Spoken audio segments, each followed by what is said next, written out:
pada tataran iman yang bagus itu malah sudah dilepas sama Allah Ta'ala. Nah, pada saat itu masuk ke arah iman yang bagus, dia nggak merasa sakit, hanya pegel biasa aja, pegel kayak biasa aja gitu. Apakah dengan bertobat dan berubah perilaku menjadi lebih baik, menghilangkan atau mentiadakan penyakit yang lebih berat lagi, Ustaz? Insya Allah, jantung, iya, insya Allah. Dan lain-lain.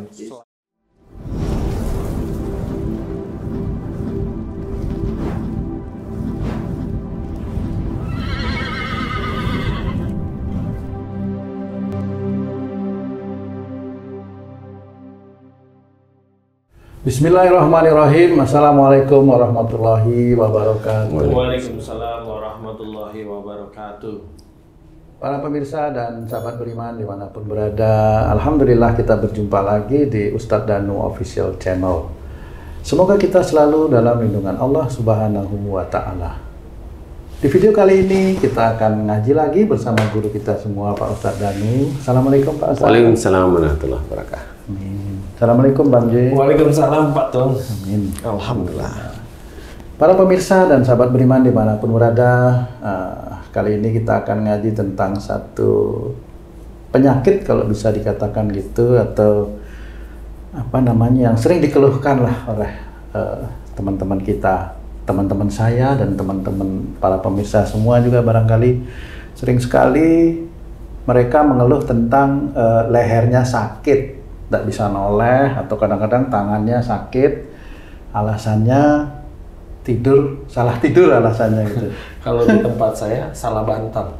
Salah bantal. Entah kenapa bantal yang mana yang dipakai, pokoknya itu dibilang salah bantal. Jadi kalau jalan kayak robot. Iya, tidak bisa noleh gini. Noleh dengan badannya ikut. Iya, itu biasanya kan kalau bangun pagi salah tidur dia bilang. Kadang-kadang siang tiba-tiba sakit siang juga dia bilang salah tidur gitu. Mungkin tidur yang 2 hari lalu gitu. Nah, gitu Pak Ustadz, kadang-kadang kan mencari-cari kesalahan itu. Sebenarnya kalau kaku di leher gitu, itu penyebabnya apa kira-kira Pak Ustadz itu? Bener nggak itu salah tidur, salah bantal katanya Bang Jen itu? Ya, Bismillahirrahmanirrahim. Assalamualaikum warahmatullahi wabarakatuh. Waalaikumsalam warahmatullahi wabarakatuh. Amin ya rabbal alamin. Alhamdulillah. Jadi kalau kita sudah mengaku orang Islam itu ya jangan mencari kesalahan orang lain lah ya. Jadi kalau itu musibah otomatis itu sudah dari salah kita sendiri. Jadi kalimat dalam Quran sudah jelas. Apa saja musibah yang kau terima disebabkan dari buah tanganmu sendiri, itu sudah jelas sekali.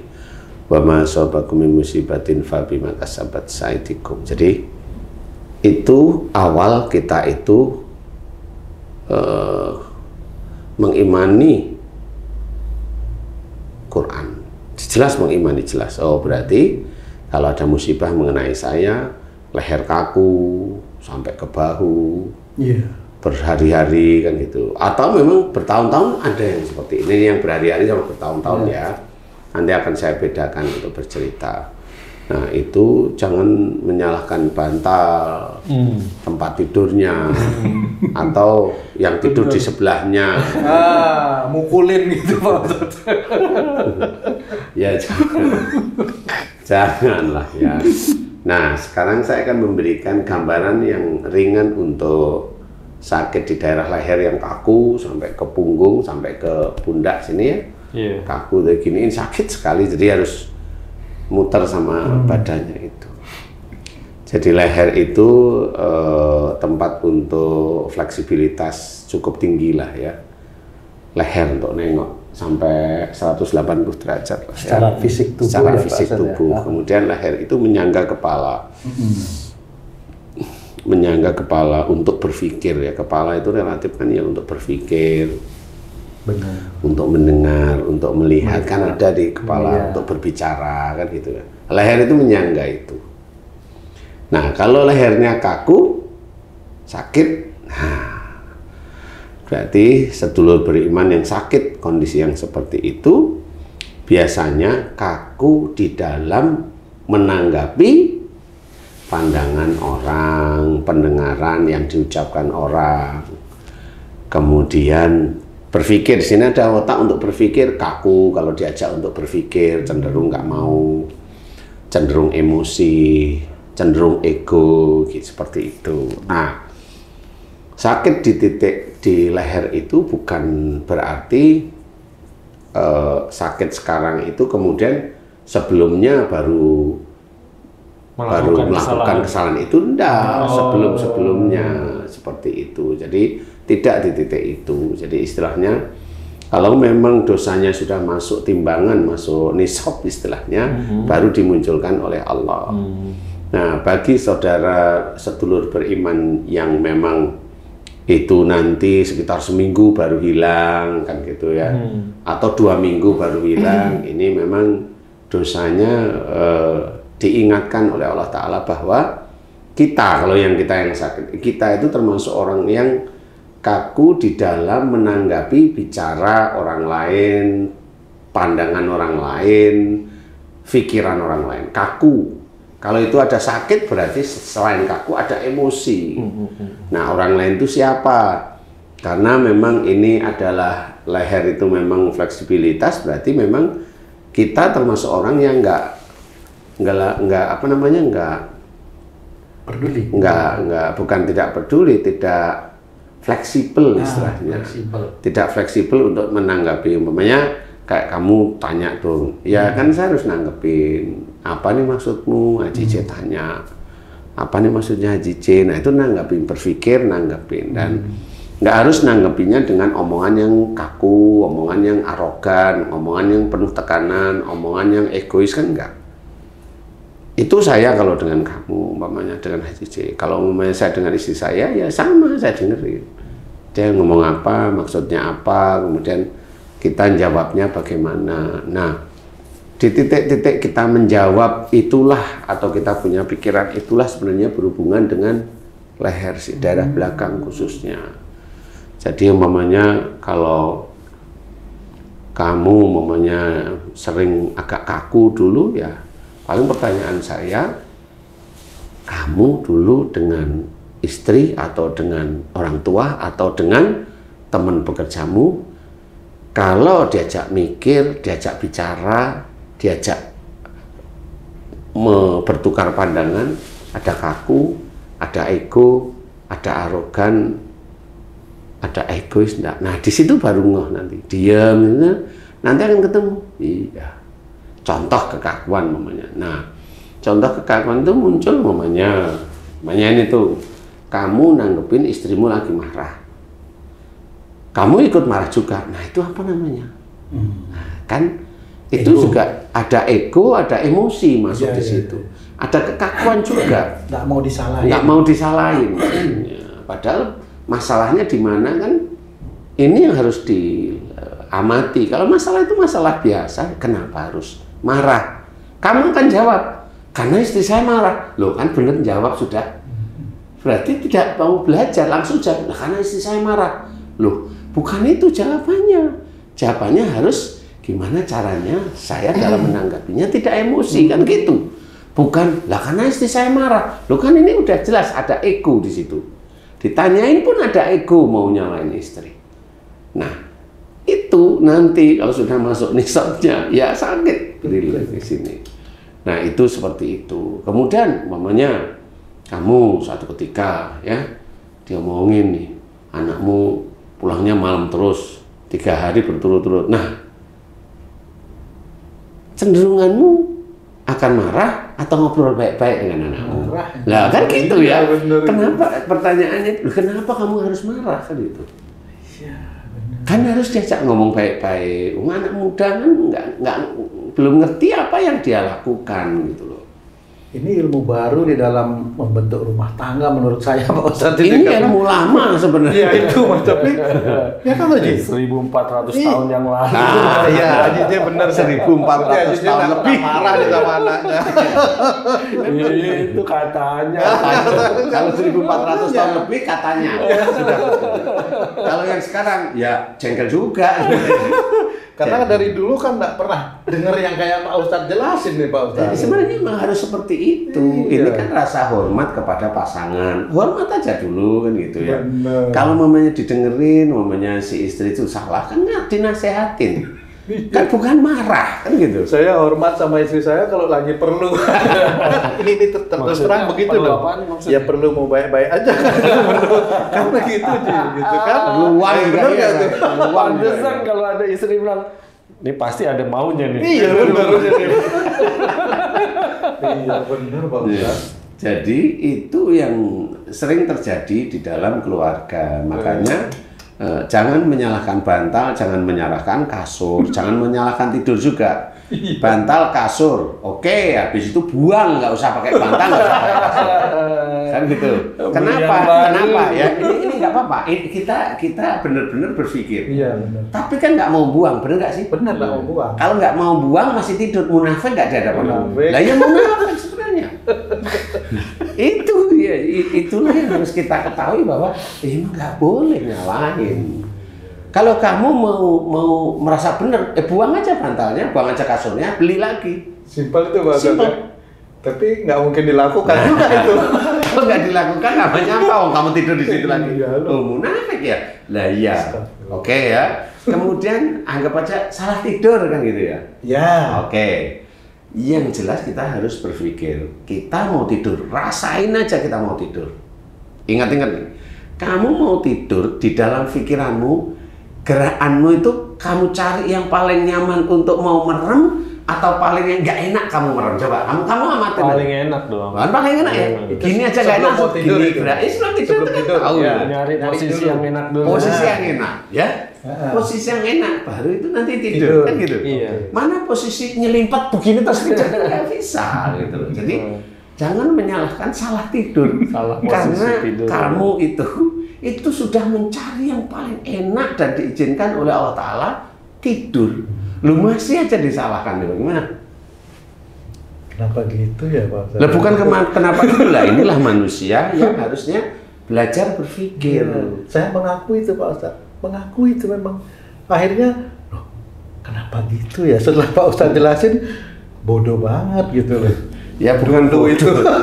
Kan enggak, kok begitu mudahnya itu Pak Ustadz memberikan penjelasan itu. Yang Betul. bisa diterima itu loh Pak Ustadz dengan Memang kan sebenarnya apa yang sudah terjadi dan itu kamu rasakan itu kan yang harus disyukuri aja.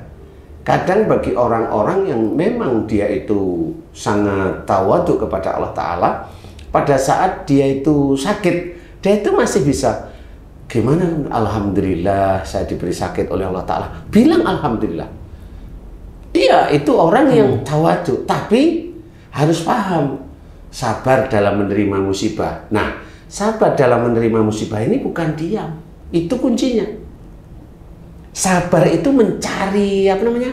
Mencari solusi ya, mencari solusi dulu. bukan ke rumah sakit atau ke dokter itu Pak Ustadz. Loh, itu solusi. Nah, itu solusi. Iya, itu solusi juga. Termasuk dalam kategori sabar itu tadi Ikhtiar. Pak. Itu ikhtiar masuknya. Oh, bukan sabarnya Pak Ustadz ya. Ini belum masuk ke ranah sabar, itu ranahnya ikhtiar. Ikhtiar. Itu belum masuk sabar.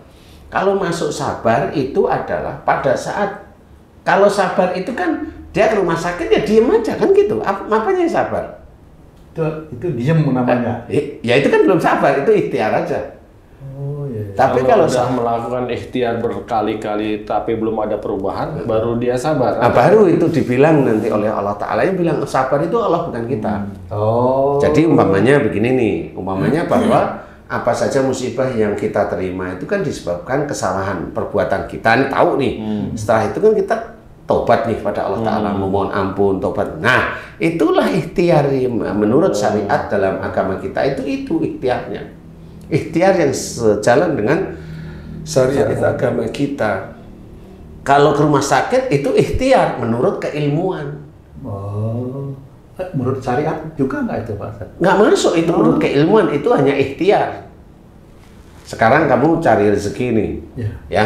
Kamu bekerja. Betul. Kalau kamu bekerja tanpa bismillah tapi dapat uang, itu ikhtiar atau menurut syariat? Ikhtiar. Nah, itu ikhtiar. Syariatnya enggak. Syariatnya belum masuk. Nah, pada saat kamu paham, kemudian kamu sebelum bekerja, kemudian kamu Bismillah kamu baca. Nah, di titik bismillah itu kamu ada pekerjaan nih. Di dalam pekerjaan kan ada ujian nih. Dimarah sama pimpinan. Banyak lagi gitu, Pak Ustaz. Dibodohin sama anak buah. Kan gitu nih. Atau nyari-nyari sendiri dengan kepintaran. Atau nyari-nyari sendiri. Nah, di sini ini di dalam pekerjaan ini kan masih banyak sesuatu yang harus kita lakukan. Yang benar di hadapan Allah Ta'ala. Kalau dimarah dengan pimpinan, saya harus bagaimana? Kan harus didengarin. Kalau memang itu benar, kita salah ya, minta maaf. Maaf saya Pak, kan gitu. Kalau mamanya dikadalin sama anak buah, gimana nih cara menyelesaikan? Dilihat dulu nih, anak buah ini baru pertama kali atau beberapa kali nih ngadalin saya, kan gitu. Kalau memang dia baru pertama kali, ditegur baik-baik. Kenapa kamu begini? Dia cerita, karena saya minggu ini butuh uang untuk ini. Pak, ya tidak boleh kayak gitu. Nah, kalau kamu baik, pinjemin. Kan seperti itu. Ini cara menyelesaikan masalah.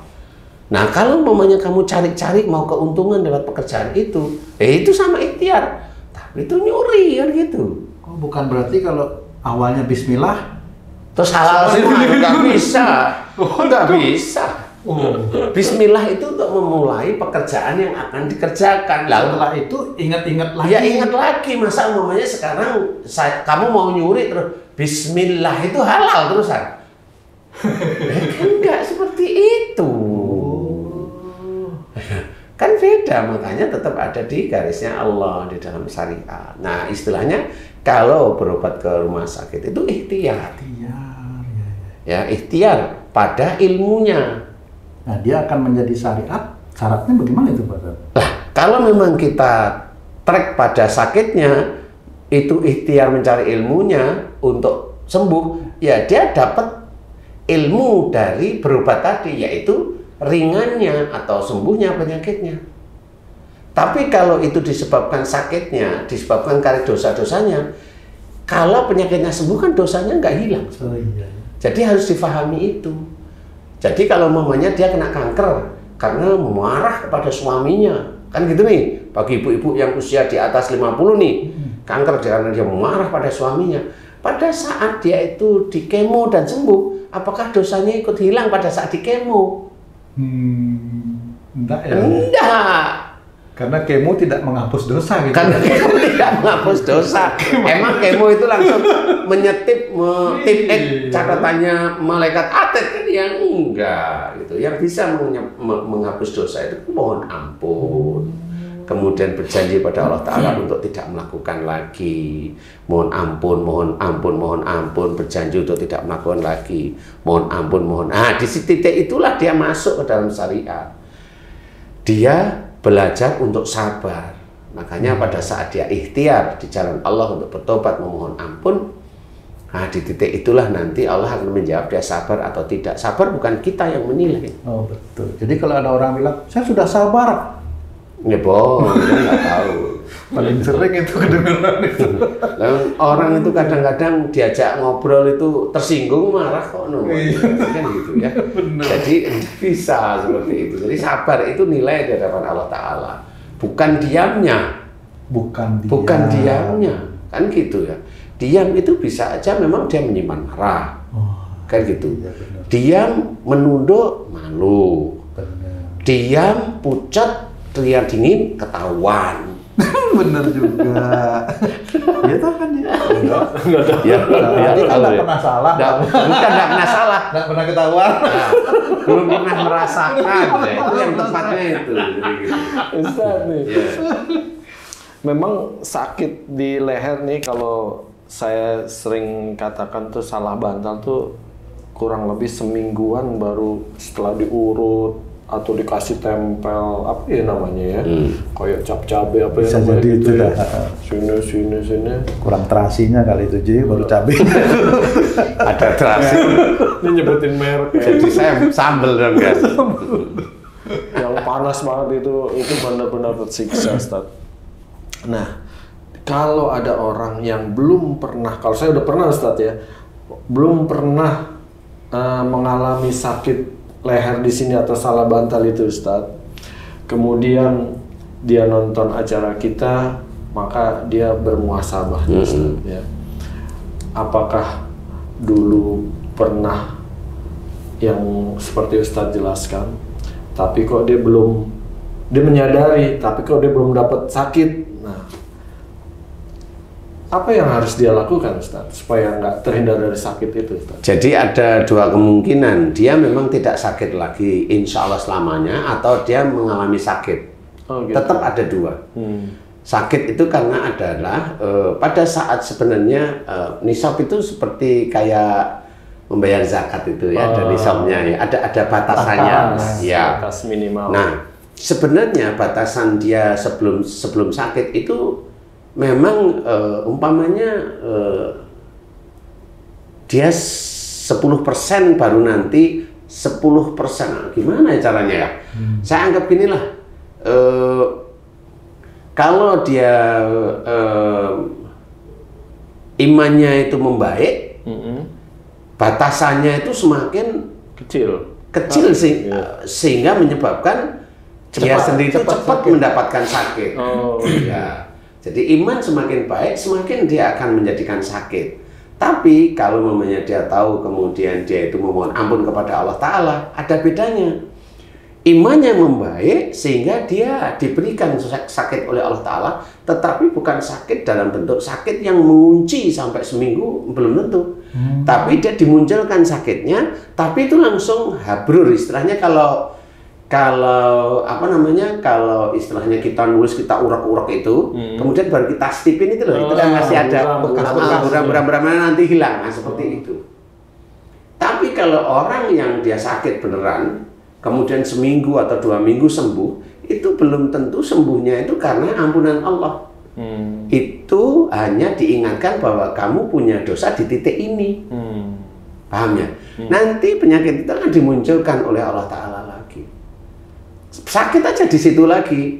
Nah, dia sembuh, mau berobat sembuh, nanti dimunculkan berapa bulan atau berapa tahun muncul lagi. Nah, kenapa dimunculkan oleh Allah Ta'ala? Itu sebenarnya rasa sayangnya Allah kepada kita, agar kita itu kembali ke jalan Allah. Mohon ampun, tobat, jangan mengulang lagi seperti itu sebenarnya. Jadi, ya. Maaf potong. Kalau teman-teman yang menonton ini yang ingin bertambah baik keimanannya, tentu akan takut setelah mendengar, wah nanti akan bertambah keimanan, akan dimunculkan sakit, gitu kan. Mereka akan takut nih, Ustaz. Teman-teman semua akan takut. Gimana, Ustaz, supaya ditimbulkannya sakit itu dia bisa apa ya, merasakan tidak terlalu beban gitu. Sakit tapi nggak sakit gitu. Ya. Nomor satu gini, kalau memang itu nanti muncul karena sedulur beriman itu karena bertobat, nggak apa-apa, tunggu aja nanti hilang sendiri. Nggak perlu diobatin. Insya Allah hilang sendiri. Karena itu tadi seperti di step itu loh, jadi pelan-pelan itu kan di step itu kan masih ada nih, di step lagi ada. Nah, nanti kan budar hilang. Tapi bagi orang yang memang dia imannya ya kecil atau memang imannya nggak pernah bangkit, ya nggak pernah naik-naik, sakitnya dia itu ya sakit yang memang dimunculkan karena dosanya dia yang dia belum pernah mohon ampun. Jadi nanti akan muncul lebih tambah sakit lagi. Oh, gimana Ustadz kalau dia tahu akan timbul penyakit, dia bertobat terus agar penyakit yang tidak ditimbulkan, bisa nggak Ustadz? Insya Allah, makan tadi saya jawab dua hal. Gini, kalau di sini ini berarti jangan cuma bertobat aja, dirubah perilakunya. Yang kalau mamanya diajak diskusi itu ayel-ayelan, itu kan di sini sebenarnya. Ayel-ayelan terus merasa benar, pandangannya lebih hebat, lebih bagus, lebih ini.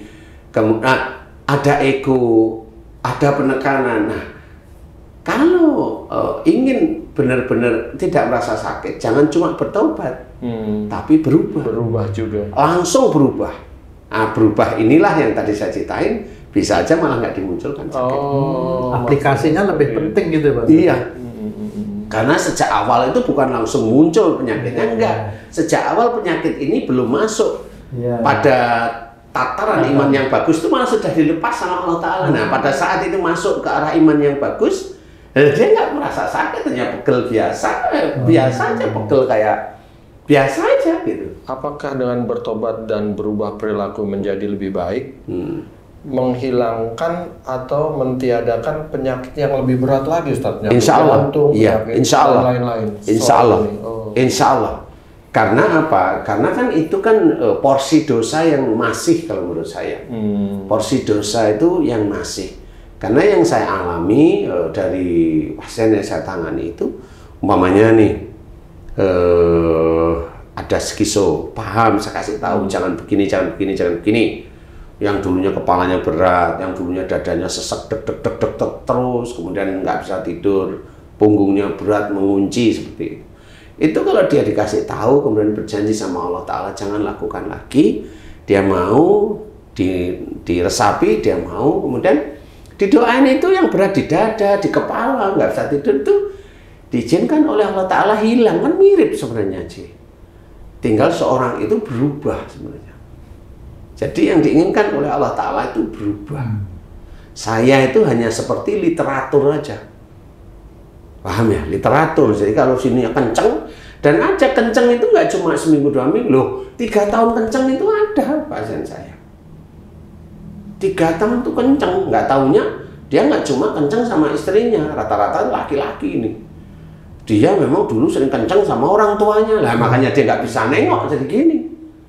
Dia mikir itu ya biasa aja, enggak. Ustaz, kalau bertobat, ini sebelum aplikasi yang lebih baik nih, dalam bertobat dan dia melihat dirinya itu banyak kesalahan ya Ustaz, yang akan menimbulkan penyakit juga bermacam-macam. Dia bertobatnya ini memerlukan waktu yang panjang dong, misalnya habis sholat bisa dari zuhur sampai asar, itu cara untuk menyingkatnya gimana tuh Ustaz? Nggak bisa menyingkat. Menyingkat itu rahmat Allah aja, menurut saya ya. Karena setiap orang itu kan beda-beda imannya. Jadi kalau saya bilang, oh gampang, begini cara menyingkatnya, oh salah saya. Karena sebenarnya yang dilihat oleh Allah Ta'ala, sehingga pada saat seseorang mohon ampun, dan itu dianggap oleh Allah Ta'ala menjadi disingkatkan oleh Allah, maksud saya, itu kan tergantung iman, tergantung amal solehnya. Seperti itu, jadi nggak bisa gampang, sehingga semua orang yang sakit seperti itu atau sakit ini disingkat gimana? Kan akhirnya saya tidak melihat iman seseorang, saya melihat cara yang saya berikan. Salah, nggak bisa. Karena tetap harus mengakui firman Allah, wa yastajibul ladzina amanu wa amilus sholihat. Dan Allah mengabulkan doa-doa orang yang beriman, imannya kuat dan senantiasa mengerjakan amal soleh. Jelas ini. Jadi ini kalau seorang berdoa itu tergantung ini sebenarnya. Bukan tergantung amalannya hebat, enggak. Maksudnya bacaannya hebat, enggak. Tergantung iman sama amal soleh. Dan lagi kalau mau menyingkat ampunan minta ampun juga kelihatan ketekunannya dia sampai mana ya? Iya, benar. Jadi kurang istiqomah atau tidak istiqomahnya kan gitu. Jadi memang benar sih. Makanya pada saat dia itu istiqomah, mohon ampun, itu termasuk ketakwaan. Itu termasuk ketakwaan. Seorang istiqomah itu ketakwaan. Karena dia hanya mencari ridha Allah, bukan mencari keinginan dia mau sembuh, mau tidak sakit. Enggak, itu aja. Dia ketakwaan. Kalau seseorang itu hanya memikirkan ketakwaan, itu nanti semua persoalan hidupnya dia dimudahkan oleh Allah Ta'ala. Jadi bukan bacaan yang hebat, enggak. Ketakwaan pada Allah Ta'ala yang kuat. Bacaan hebat, coba aja orang-orang yang dia bacanya hebat-hebat, mampu enggak gitu. Kalau enggak mampu ya harus mengakui. Ya enggak ya, kan gitu, harus mau mengakui. Enggak terus merasa, oh ini benar. Susah kalau merasa benar. Kan gitu ya, harus mau mengakui. Nah, insya Allah taubatan nasuha itu penting, dibutuhkan. Kemudian istilahnya menyingkat itu tidak ada kamus menyingkat. Yang bisa menjadi singkat, maksudnya permohonan ampunan dari doanya itu diampuni, itu iman sama amal solehnya yang kuat kepada Allah Ta'ala. Hanya itu kalau saya. Jadi kalau mamanya saya ditanyain, kalau orang itu nggak ngerti saya imannya bagaimana. Kan gitu ya. Karena kalau orang itu ketemu sama saya minta sembuh, saya bukan Tuhan gitu. Tapi saya akan mengajarkan untuk memahami cara bertobat, cara berdoa. bertobat lagi, berdoa, bertobat, sehingga di titik dia itu istiqomah di dalam bertobat kepada Allah Ta'ala, kemudian dia menambahkan ibadah-ibadahnya, di titik itu Allah baru mengabulkan. Seperti itu. Saya kasih contoh, mamanya. Ada salah satu pasien saya, tidak bisa lihat. Dua-duanya matanya nggak bisa lihat. Satu glukoma, yang kanan, saya masih ingat. Yang kiri itu adalah sarafnya mati katanya dia. Saya itu karena dia seorang wanita, saya lihat wajahnya keras, kaku, arogan, egois. Lihat suaminya, culun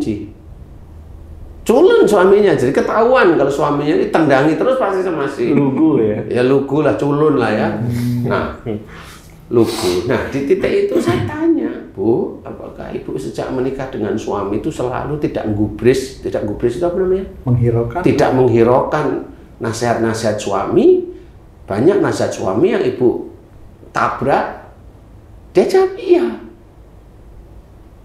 Nah, pada saat saya tanya suami jawab iya, memang betul. Nah, pada saat dia itu sekali datang kemudian 2 kali datang, saya tanya, Bu, kenapa Ibu di rumah kok masih ngajak berantem sama suaminya? Kenapa ya? Kan Ibu sudah berjanji sama Allah Ta'ala kalau Ibu itu nggak mau lagi menentang, bukan menentang ya, tidak menghiraukan gitu. Iya, Ibu berjanji sama Allah Ta'ala untuk mulai menghiraukan masukan suami. Kenapa Ibu selalu ngajak berantem sama suami? Padahal kalau saya amati suami Ibu itu baik, insya Allah baik, saya lihat ini baik. Nah, mulai dia mikir. Nah, di titik itu mulai dia berusaha. Ya Ustaz, saya mau berubah. Pada saat dia berubah, serius nih, dia nangis, dia berubah, mau. Besoknya kembali lagi, ya tanyain, ada perubahan nggak Pak istri? Udah ada Ustaz. Baru saya tanyain, benar Bu? Iya Ustaz. Datang lagi berikutnya, baru dia bisa lihat. Atas izin Allah semuanya. Padahal dia udah berobat ke tempat yang mata-mata itu ya nggak bisa. Ya itu salah satunya. Memang harus kembali ke jalan Allah. Kalau khusus mata ya itu ikhtiar. Ya selama ini memang kalau glukoma nggak ada obatnya, harus dikempesin kalau glukoma ini. Kan gitu. Kalau saraf mata ya nggak bisa, mau sarafnya ditumbuhin kan nggak bisa juga. Kan gitu. Tapi kalau memang dia mau menghormati suaminya, pandangan suaminya mulai dia dengerin, nasihat suaminya mulai dia dengerin, nggak ngelawan. Ini mata ini sendiri nanti kan, matanya manusia itu kan ada malaikat ya. Dan nanti ya Allah itu melalui malaikat-malaikatnya itulah dia yang menyelesaikan. Asal dia mau taubatan nasuha kalau kita sering dengar. Dalam sehari-hari berikhtiar untuk mau mendengarkan masukan dari suaminya. Kalau memang ada diskusi mau mendengarkan seriusnya seperti itu.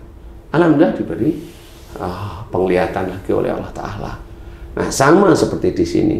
Cobalah belajar kalau diajak diskusi, diajak mikir, jangan ngotot, kan gitu aja sebenarnya. Jangan ngotot, ini mah diskusi. Kalau memang hobinya ngotot, kaku, arogan, egois dan sebagainya, ya ini ya sering kenceng. Nah kalau kencengnya udah bertahun-tahun ya sama. Itu nggak cuma sehari-hari dia kenceng ngotot. Dulu insya Allah sama dengan orang tuanya atau dengan mertuanya, dia kaku ngotot, jadi dianggap dia benar, selalu benar. Nah, selesai dia kaku sampai umur matinya. Apakah dengan begitu dia minum obat dan sebagainya, atau mencairkan darah kalau memang dianggap kaku, atau sarafnya yang terkena stroke? Ya, monggo, apakah dengan begitu dosanya akan hilang? Wallahu alam. Tapi kalau itu penyakitnya masih, berarti kan ya belum aja. Nah ini harus difikirkan. Ayolah kita tobat pada Allah Ta'ala. Bagi lehernya yang tegang, mohon ampun, ajak diskusi itu ngotot, ego, arogan, menekan dan sebagainya. Nggak usah merasa benar, biasa saja. Beda pendapat itu normal. Ya, kenapa Allah menciptakan laki-laki dan perempuan? Ya karena walaupun beda tapi nyaman. Ya, kalau semuanya Allah hanya nyiptain di dunia laki-laki, nah seneng LGBT nanti. Kan gitu ya, jangan. Kan LGBT Ustaz, nggak laki sama laki aja Ustaz. Kenapa? Iya, ya. Tapi intinya kenapa diciptakan laki dengan perempuan itu kan ada perbedaan. Pasang-pasangan. Iya, berpasang-pasangan. Kalaupun mamanya kita beda pendapat itu normal, kan gitu. Selama tidak keluar dari syariat Islam itu kan seperti itu. Nah, jangan kaku-kaku, jangan ego, jangan arogan, jangan merasa benar. Karena dengan begitu akan dinilai oleh Allah Ta'ala. Mohon ampunlah di titik-titik tersebut. Dengan khusyuk, insya Allah ini akan hilang. Insya Allah sudah hafal saya. Kalau sampai ke arah bau, berarti ini kaku di dalam diskusi tentang bau, tanggung jawab. Tanggung jawab itu berarti urusannya bisa dengan pekerjaan. Bisa pekerjaan beneran sehari-hari atau pekerjaan rumah. Itu bau. Jadi sampai sini sampai bau Ustaz. Oh ya itu dengan tanggung jawab. Di belikat? Di belikat itu sama dengan pekerjaan. Kalau ini dengan tanggung jawab, kalau langsung belikat itu dengan pekerjaan, tidak berhubungan dengan tanggung jawab, langsung dengan pekerjaannya. Insya Allah kalau dia taubat pada Allah Ta'ala, insya Allah diberi kesembuhan kau. Jadi nanti kalau kuncinya paham, jalankan nasihat saya, mohon ampun kepada Allah Ta'ala. Nah itulah sabar yaitu mencari solusi yang ada dalam syariat agama kita. Mohon ampun, taubat dan sebagainya, itu syariat yang benar. Nah kalau sudah begitu istiqomah, nah itu baru dia dijalankan, mohon ampun, tobat, istiqomah, itulah sabar. Itulah sabar. Seperti itu. Dia tidak mengharap sembuhnya, tapi dia malah berharap agar dosa-dosanya diampuni. Nah ini sudah beda. Dia sudah tidak mencari duniawi, tapi dia malah mencari akhirat. Yang penting dosa-dosanya diampuni oleh Allah Ta'ala. Nah orang Muslim orang Islam yang seperti itu, dia mencari akhirat sudah. Ya, nah, mudah-mudahan ini manfaat. Wallahu a'lam. Amin. Alhamdulillah, terima kasih banyak Pak Ustadz penjelasannya. Para pemirsa dan sahabat beriman dimanapun berada, demikian tadi penjelasan dari guru kita Pak Ustadz Danu tentang sakit yang banyak sekali dialami oleh kita semua. Para pemirsa, kami yang ada di sini juga sering kaku di leher. Mudah-mudahan apa yang beliau sampaikan, analisa-analisa dan sebagian juga cara berdoa, mudah-mudahan kita bisa memahami untuk lebih meningkatkan lagi keimanan dan ketakwaan kita kepada Allah Subhanahu wa Ta'ala. Saya Tung pamit diri, sampai jumpa di video kami yang lain. Wassalamualaikum warahmatullahi wabarakatuh. Waalaikumsalam warahmatullahi wabarakatuh. Alhamdulillah.